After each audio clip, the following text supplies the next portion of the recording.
去的这一切，如果要有一个新的开始，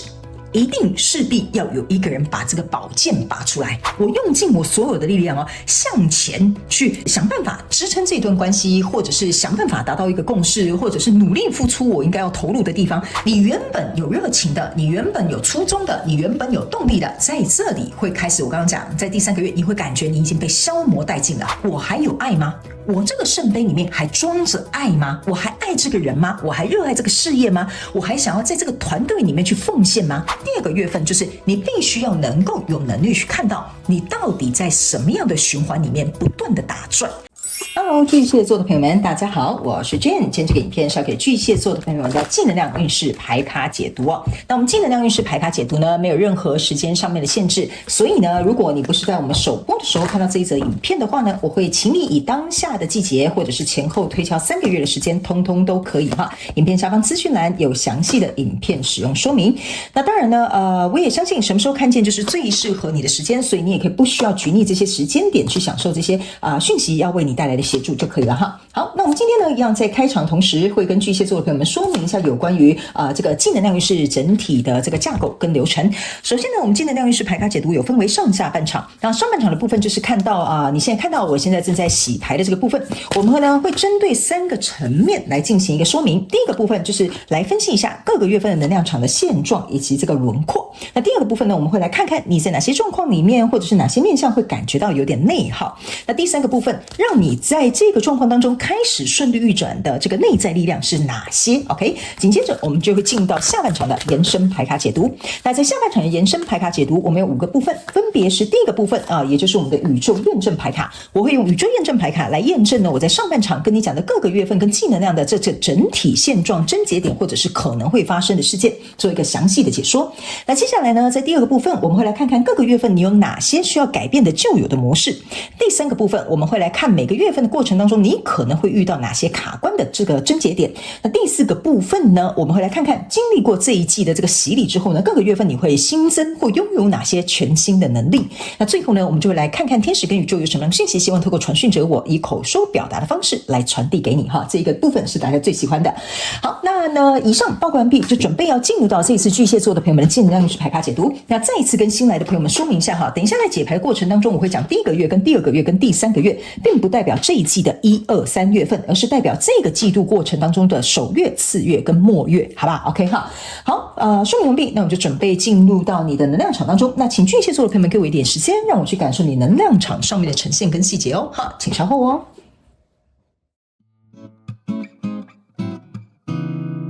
Hello， 大家好，我是Jane，非常感谢所有愿意在影片下方留言反馈以及按赞分享的观众朋友们，因为有你们的支持，才会有我的存在。所以如果呢，你还想要收听更多不同多元丰富的精彩内容，请你一起来收听我的主题广播节目，以及订阅我的电子报，就会收到最新的第一手消息。那如果呢，你还有其他的问题，也欢迎你点开影片下方的资讯栏，就可以找到所需要的答案。接下来就让我们一起来收看今天精彩的影片内容吧。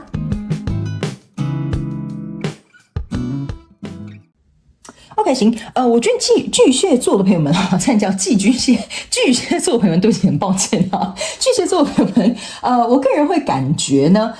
你们在这一季的能量场当中应该会遇到一个蛮难搞的对手哈。那这个对手，我不知道是你的另外一半呢，还是你的同事呢，还是你的上司，或者是可能是你的合伙人，不一定。反正呢，你就是会在这个月遇到一个很难搞的人就对了哈。那这个人呢，不仅很难搞之外，还是有点搞不太定哈。所以在这一季，我觉得你会花费很多时间精力在里面。那可能你们是因为有共同的目标，或者是有共同的利益，或者是比如说是因为你们合作，或者是因为你在一段关系当中。所以这个东西是你没有办法在这一季避免的，但是你必须要能够有能力跟有力量去面对的。我们等一下就来看一些轮廓哈。可能会比较详细一点点。首先呢，在这一季的第1个月的过程当中，你抽到的是一个宝剑9，然后抽到的是一个权杖国王，然后呢，抽到的是一个钱币8。那这3张牌卡在你第1个月份的能量场给我有一种感觉哈，就是说，这个跟你交手的这个人哈。他很怎么讲？他可能很有控制欲，或他本身是很有权力地位的，所以我才会跟你说，有可能这个人是你的上司啊，或者是你的合伙人啊，可能大股东啊等等之类的哈。就这个人他有点控制，有点权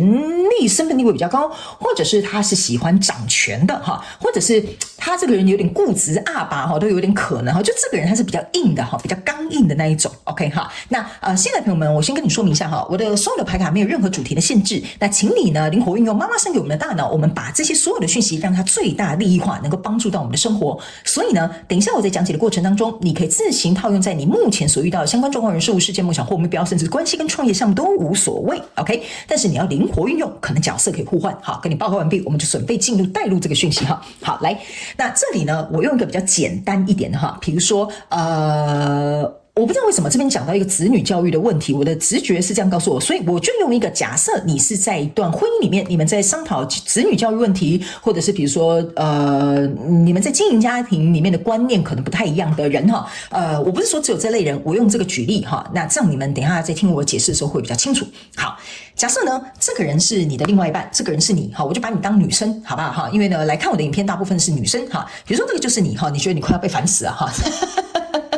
辛苦了，巨蟹座朋友们 ，OK 哈，来，这个是一个宝剑四，那这个宝剑四上面有4支宝剑，然后呢，这边有一支宝剑，象征的就是这个宝剑五哈。那呢，他们要我跟你解释的意思就是说，这个跟你交手的人，比如说这个就是你的另外一半，这个就是你的老公哈，他呢是一个权杖国王，那权杖国王象征就是我说了算啊，我来做决定哈，我说这样就是这样，我想要那样就那样哈，所以我才会跟你说哈，这个人呢，他有可能呢，比如说就是可能比较有权力或比较固执，像我刚刚讲的，我就不重复赘述了哈，因为他这种个性或这种行事作风，让你感觉到很头疼。OK， 而且会让你有一个无形的压力，但是你又希望这个状况能够有一个比如说解决的方法，或者是比如说妥协的一个方式 ，OK， 所以呢，这边有一个宝剑四，就是说哈，这个女生哈，她想破头，她就是在想这个人到底要怎么搞定，所以我才会跟你说这个人很难搞的原因，是因为这边还有一个钱币八。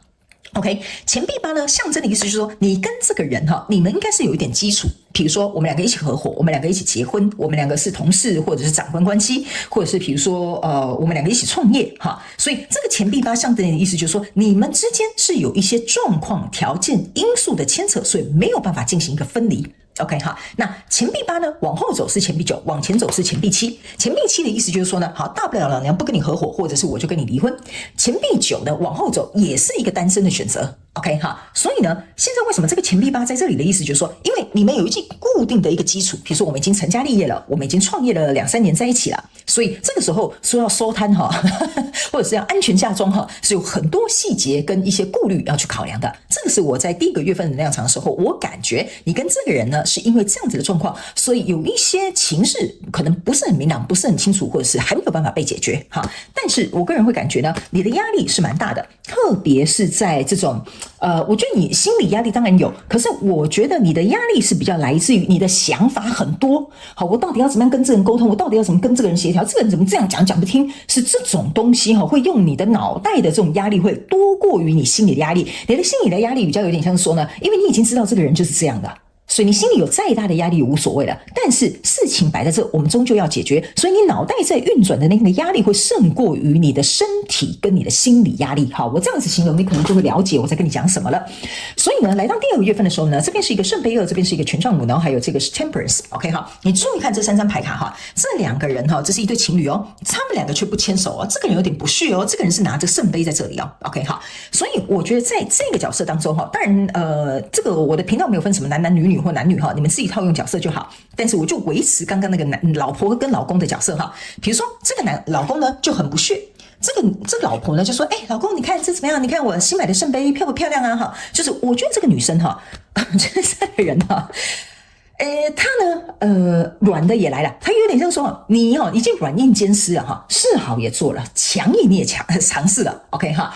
或者是给他台阶下了，你这个台阶也搬了 ，OK 哈，但是这个人就是有点不太赏脸哈，我觉得这个人就是有点不太给面子，还是不太赏脸，我不知道他是怎么样了哈，但是他这个人就是很难搞。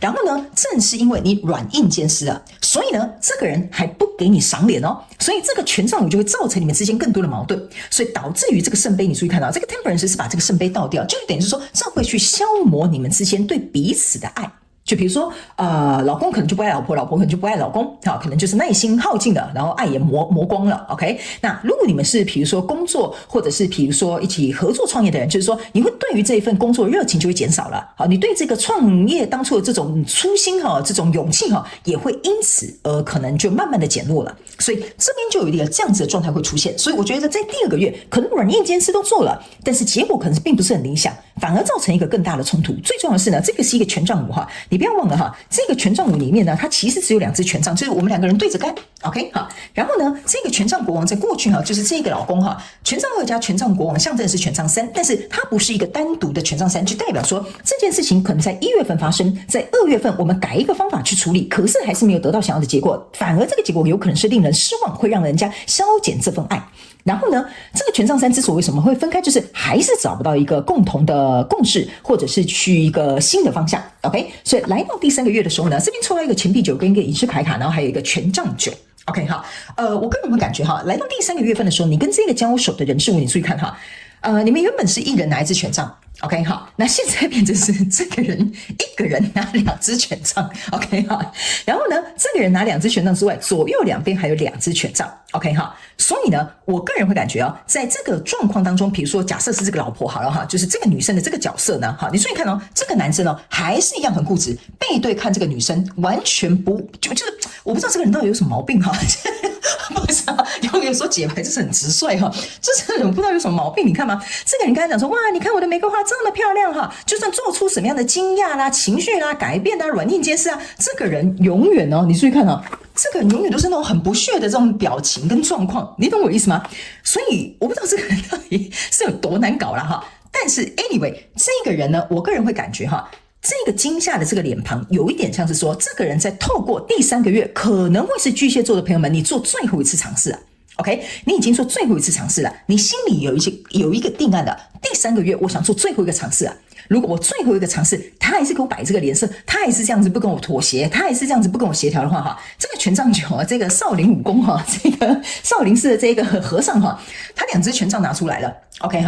他就会进行下一步的动作了。为什么叫下一步的动作？就是我不想跟你耗了，我不想跟你吵架了，我也不想要再跟你就是比如说去协商了因为这个权杖4是这个人他想要能够找回一个内心稳固或安全，或者是比如说他想要的结果跟定论，他自己会下一个定论。这个权杖4象征的就是我自己会下一个定论，而且我要去捍卫我想要的这个结果。OK， 所以我个人会感觉前2个月都比较有点像这个女生有可能这个女生就是巨蟹座，你们不断的在退让妥协，想尽办法甚至是演小丑软硬兼施该做我都做了第3个月我觉得你不会再让了，你会开始觉得说我什么样的把戏什么样的方法我都试过了来到第3个月我要坚持我想要的了。OK 所以呢我觉得非常有可能在第2个月这边可能会发生一件事情对不起是第3个月这里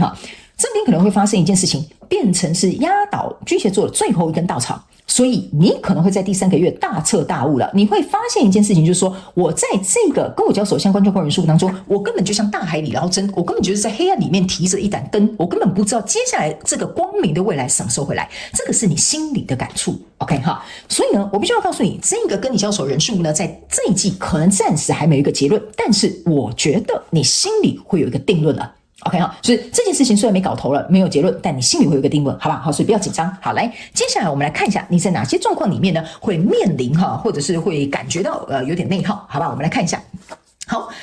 你也不用担心这些所有的东西我是先讲一个轮廓，我等一下在下半场延伸牌卡解读的时候会讲一些症结点、细节跟事件，好吧？我们会有更详细的解说。好，来。接下来呢，我个人会感觉会有点内耗的点是什么呢？巨蟹座的朋友们我觉得这个人不管他是什么样的关系，或者是你们有什么样的状况我觉得让你在这个状况当中最感到内耗的面向，是因为你念着是一份旧情。OK 为什么呢？我刚刚有讲了，你们彼此已经建立了一个东西，这个东西是把你们捆绑在一起的，有可能是婚姻，有可能是创业，有可能是这种合作伙伴，曾经过去我们有共同去经历一些事情，所以因为这个怀念让你感觉到感伤，所以这个会让你带来一部分的精神内耗。OK， 就是说因为这些过去的东西，过去的种种这些状况，让我必须要去面临如果假设我真的心里有所定论的话，我会去感觉到很可惜或很难过，或者是舍不得。好，所以接下来我又想要有一个定论，那我该怎么做？所以这个部分是你在这一季可能会面临到的第一个内耗。第二个内耗是在这里，这是一个信念跟天真。OK， 好，这个内耗是什么呢？就是说呢，为什么我会说你在第一个月很认真，第二个月很认真，第三个月你就觉得说最后再试一次了哈，事不过三。OK， 好。我觉得这是因为正是巨蟹座的朋友们，你的信念就是很天真哈。天真是什么？我觉得他应该会改吧，我觉得他可以了解我的心意吧，我觉得我这样做他应该可以理解吧。我觉得你的信念是很单纯的，就是我们遇到事情我们就解决事情嘛。那这个事情又不是什么样就是不能够面对的，或不能够去两个人好好的去沟通或商量的。你的信念就是很单纯 ，OK？ 但是正因为在这样很信念很单纯的这个状况当中，你会变成是说，我要怎么形容呢？你会感到内耗的，就是因为我的这份善良跟纯真却没有被别人珍惜，没有办法被理解，没有被看见，没有被这个人能够去好好的接住。因为这个善良纯真后面，这边有很多鬼影哈，这边有很多鬼影，就是这些我不能讲它叫鬼影好了，就叫它鬼影好了。你看他们的眼神哈，都不是很友善的 ，OK？ 所以这会变成是说，我心中原本是这么想，这么单纯，这么美好。可是为什么你却没有办法跟我一样？这个就是会让你感觉到内耗的地方。OK， 好，那第三个部分来到这里，这就是仔细跟挑剔。OK， 好，我个人会感觉呢，我不知道这个人是怎么样啊哈，但是我觉得巨蟹座的朋友们，你的能量场给我有一种感觉，就是在这个跟你交手的相关状况、人事物、事件、梦想或目标里面哈，你已经尽可能的去做到，你觉得可以有共好。或者是对方渴望的，或对方要求的，或对方的个性你可能可以理解的，这个就代表说你在这个人数上面你是很用心付出的。但是正是因为这个很用心付出的状况，会让你发现这个人呢，他反而变得更挑剔了。OK， 你觉得你做到这样就可以吗？你以为你有达到我的标准吗？你认为这样就可以说服我吗？这个人有一点像是从那个叫做什么挑子，在你鸡蛋里面挑骨头。OK 哈，所以这个状况会让你更内耗。OK， 我都这么做了，不然你还想要怎么样？我都已经退让了，不然你还想要我怎么做 ？OK 哈，就有点像是在这个循环里面打转来打转去。OK， 这个是你在这一季可能会有点内耗的面向。那接下来我们来看，如果可以让这个事件顺利的去转动，那你的内在力量需要有哪些？好吧 ？OK 哈，来这张牌卡就是说呢，好，这一张牌卡你可以注意看到，有一个女生她是蓝色的，然后这边有一个月亮，然后这个是双手她抱在胸前，然后我干嘛一直颠倒？